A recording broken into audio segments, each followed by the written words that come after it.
Open any salvage auction site right now. Search boats. Filter for Florida. You are going to find a 2023 deck boat, water damaged, sitting at a bid of $625. The buy it now price on that same hull is $8,950. That boat is not going to a scrapyard. That boat is going to a driveway, then a pressure washer, then a listing that says one owner, freshwater use, runs great.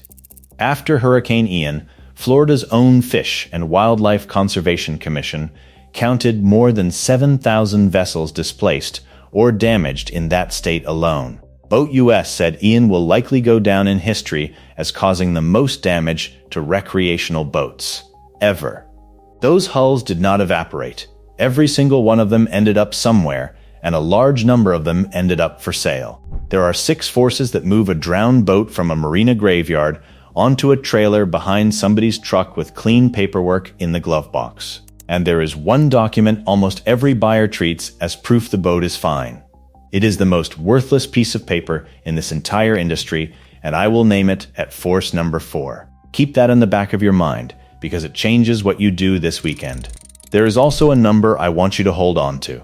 15 minutes. That is how long a certified marine surveyor says it takes him to tell whether a boat has been sunk. 15 minutes. It comes back at the end, and it is the whole reason this video exists. By the end of this video, you will know exactly why the flood wave is landing right now, how the paperwork gets laundered across state lines, which 12 Physical tells a seller cannot scrub out of a hull, and what the honest walkaway line is.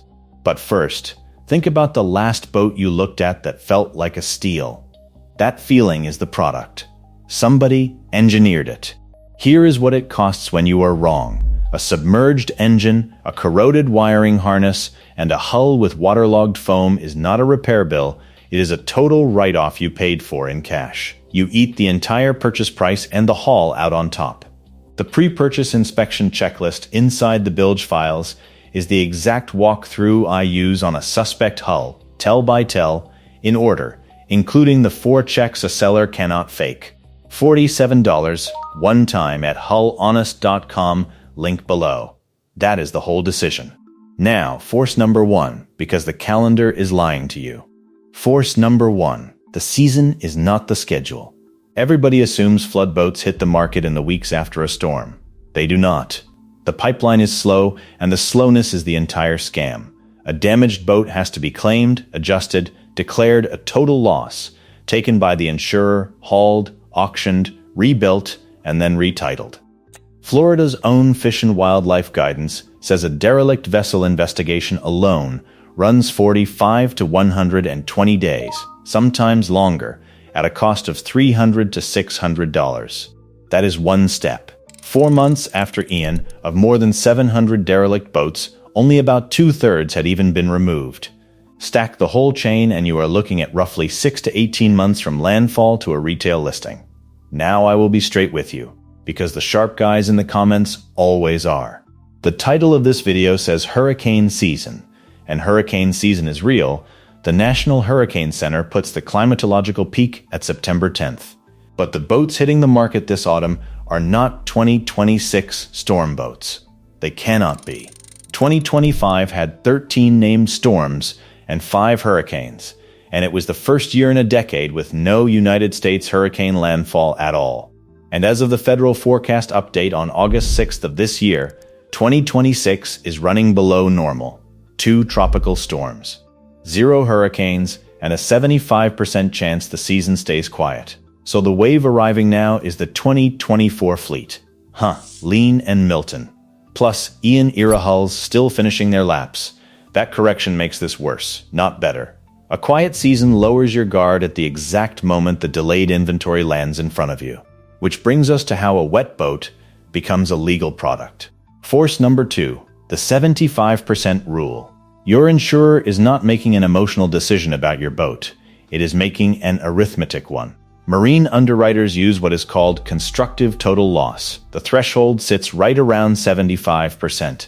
When the expected repair cost crosses about 3/4 of the boat's value, the insurer stops repairing and starts writing a check.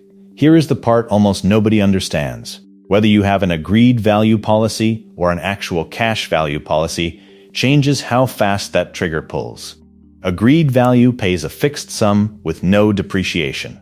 So the repair estimate is measured against a bigger number, crosses the line sooner, and the boat gets condemned faster. Better coverage for you. More salvage hulls in the world.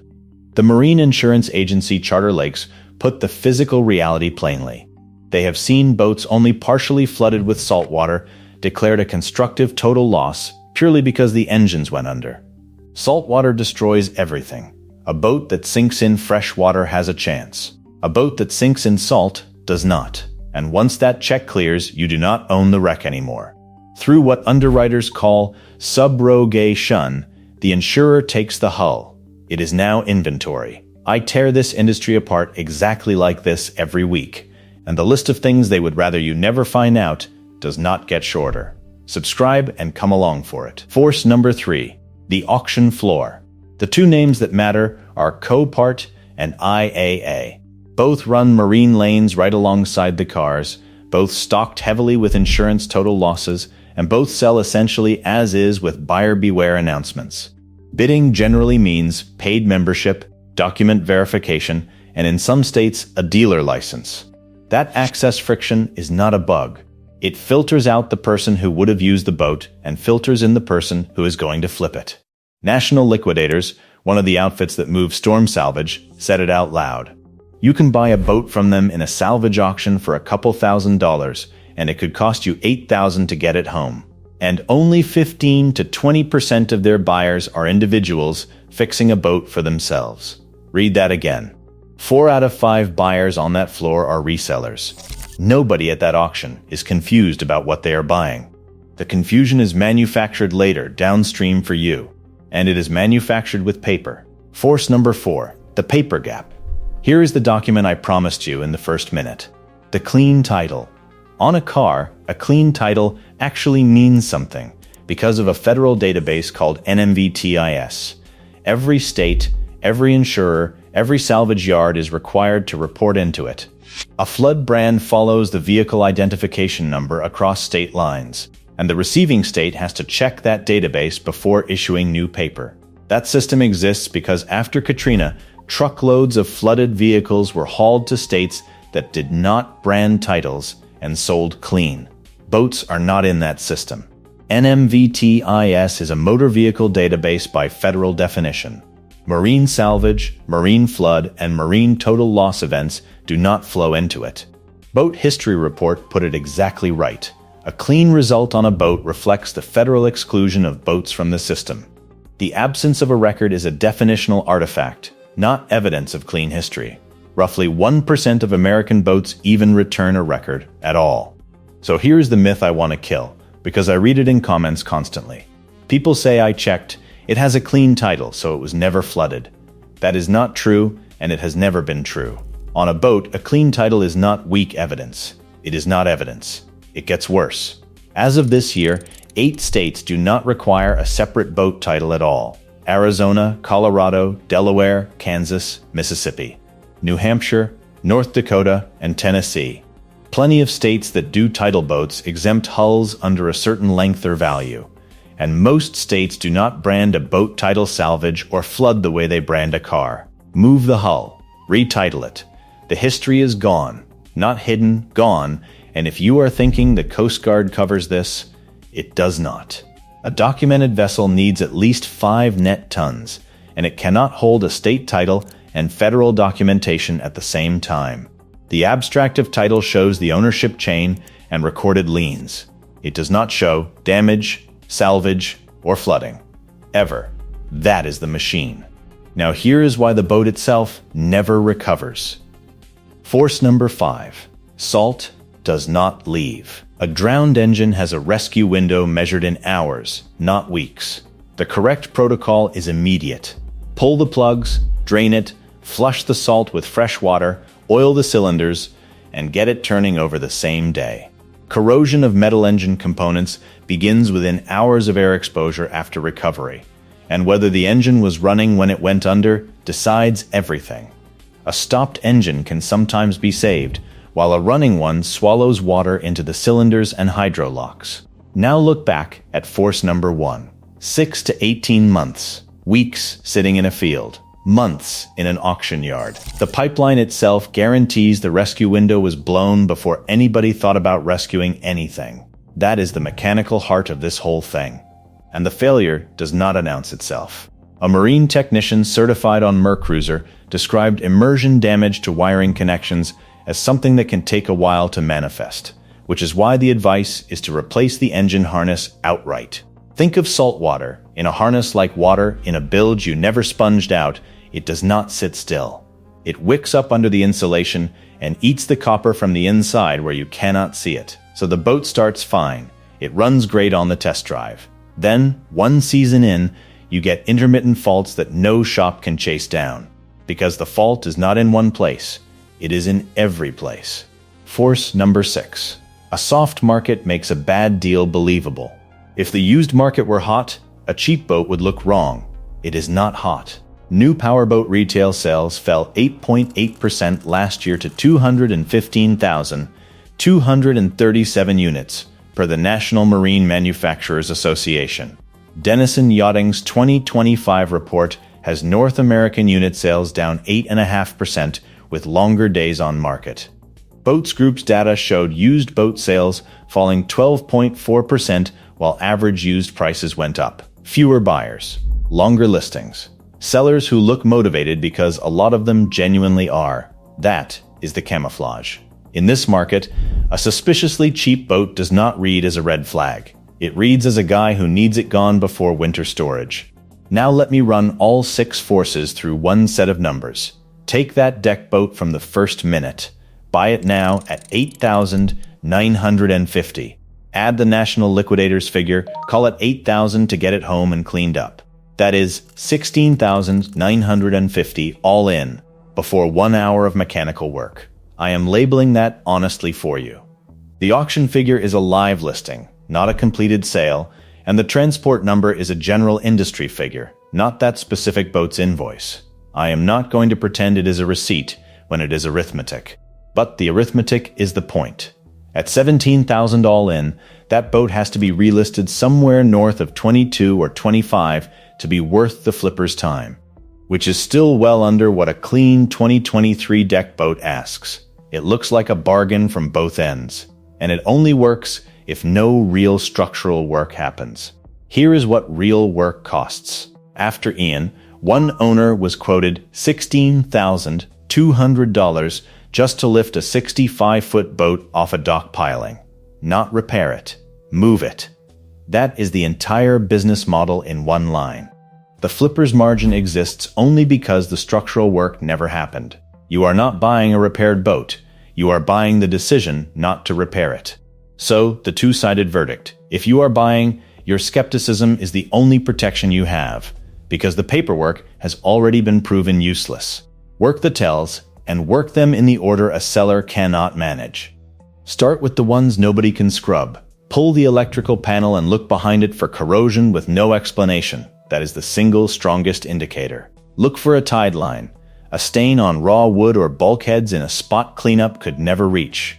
Get a light into the stringers and bilge crevices, and look for silt, because silt settles where a hose cannot go. Look for salt corrosion above the waterline, on parts that never should have seen salt water. Pull the engine harness connectors and inspect them. Then the ones that are easier to stage but still count. Rusty hinges, screws, and slides inside cabinets. Milky or emulsified oil in the engine or the lower unit. Fogged and condensation, stained gauges. An older boat with too many new parts and no explanation. Fresh paint on a late model hull for no reason. Mismatched new fasteners where corroded originals used to be. And a boat that is too clean, no scratches, no personal traces, no sign anybody ever owned it. Then the paperwork, and only after. Check the hull identification number, the HIN, stamped on the hull against every document. Pull registration history in every state that boat has lived in, not just the last one, because the last one is where the laundering finished. Here is the 15 minutes I planted at the start. That comes from David Pascoe, a certified marine surveyor with something like 5,000 pre-purchase surveys behind him. His stated philosophy on hurricane boats is guilty until proven innocent, and he says it takes him about 15 minutes of careful examination to determine whether a boat has been sunk. 15 minutes. And a full pre-purchase survey runs about $20 to $35 a foot, with a minimum usually around $450 to $550, plus haul out. On a 20-foot boat that is a few $100s against a 5-figure mistake. My walkaway line is simple, and I am committed to it. Any one of the hard-to-fake tells, panel corrosion, an interior tide line, silt in the stringers, corroded harness connectors, and you either walk or you do not spend another dollar until a surveyor has been on it. Now, the honest part that costs me something. Not every cheap boat is a flood boat. This market is genuinely soft, and there are real sellers with real reasons taking real losses right now. If you go into every listing assuming fraud, you will talk yourself out of a good boat. The skepticism is a filter, not a verdict. And if you are selling, if you own a boat that took water and got properly repaired, with the receipts, lead with it. Volunteer it in the first message. In a market this suspicious, documented honesty is the only thing that separates your boat from the one that came off the auction floor for $625. Drop a comment and tell me which state your boat was titled in when you bought it, and whether you ever checked the state before that one. I want to see how many of you can even answer the second half. Here is the market law this whole thing proves. A title tells you who owned a boat. It has never once told you what happened to it. In a market with no memory, the hull is the only honest witness. And if you got fooled by one of these, you were never dumb. You were handed a document by a government office and told it meant something. It does not, and an entire pipeline was built on the fact that nobody ever tells you that. Nobody pays this channel to point at a brand. No sponsors, no dealer deals, no affiliate links. That is exactly why I can tell you the paperwork is worthless and the surveyor is not. YouTube thinks you will like this next video, so click it. And if you made it all the way to the end, subscribe, because the next one is going to cost somebody money they were about to spend.